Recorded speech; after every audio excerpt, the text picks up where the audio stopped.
Di suatu pagi, Pak Dion, yang merupakan kepala SD Merdeka Belajar, sedang melihat hasil evaluasi sekolahnya. Dari hasil evaluasi menunjukkan bahwa kemampuan numerasi sekolahnya belum mencapai batas kompetensi minimum. Ia pun mulai berpikir berbagai cara untuk memperbaiki capaian numerasi di sekolahnya.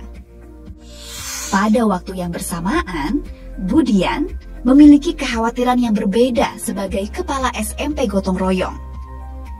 Data evaluasi yang ia dapatkan menunjukkan bahwa sekolah tempat ia mengabdi memiliki masalah dengan iklim keamanan.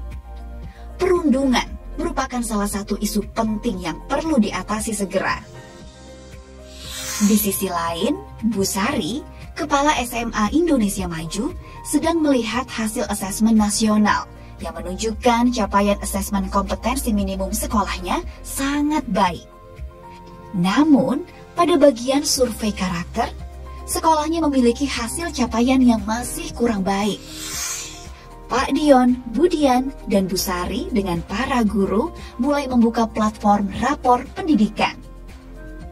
Mereka merefleksikan capaian sekolahnya, lalu menganalisis faktor-faktor yang mempengaruhi hasil tersebut. Hasil analisis tersebut menjadi dasar mereka menyusun program dan kegiatan melalui perencanaan berbasis data. Perencanaan berbasis data merupakan program Kemendikbudristek yang mendorong perbaikan kualitas pendidikan lebih terarah dan efektif. Dari hasil analisis, Pak Dion menemukan bahwa faktor yang mempengaruhi hasil kemampuan numerasi di sekolahnya adalah karena metode belajar yang kurang interaktif. Pak Dion dan para guru pun merencanakan untuk lebih melibatkan murid-murid untuk mendukung proses belajar mengajar di sekolahnya. Hal yang serupa terjadi pada Budian dan para guru di SMP Gotong Royong. Mereka menemukan bahwa masalah perundungan di sekolahnya terjadi karena berawal dari ejekan antar murid.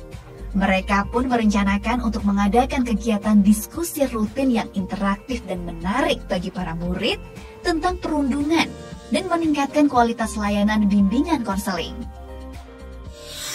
Bu Sari yang sekolahnya memiliki kekurangan di aspek karakter juga menemukan bahwa ternyata hal tersebut dikarenakan kurang adanya kolaborasi dan kepedulian sosial antar muridnya. Mereka pun merencanakan untuk membuat pembelajaran berbasis proyek sosial secara berkelompok agar para murid dapat bersosialisasi dan bergotong royong lebih baik lagi. Rencana kegiatan yang dibuat diaplikasikan dengan melibatkan seluruh warga sekolah di lingkungan SD Merdeka Belajar, SMP Gotong Royong, dan SMA Indonesia Maju. 1 tahun kemudian, Pak Dion, Budian, dan Bu Sari kembali melihat rapor pendidikan milik sekolahnya. Hasilnya menunjukkan bahwa terjadi peningkatan yang signifikan pada hasil capaian sekolah mereka. Pak Dion, Budian, dan Bu Sari merasa sangat senang dan merasakan manfaat dari rapor pendidikan. Mari gunakan platform rapor pendidikan untuk introspeksi secara menyeluruh dalam menyelesaikan persoalan pendidikan sesuai akar masalah demi perbaikan yang berkelanjutan dan peningkatan kualitas pendidikan Indonesia. Rapor pendidikan. Identifikasi, refleksi, benahi.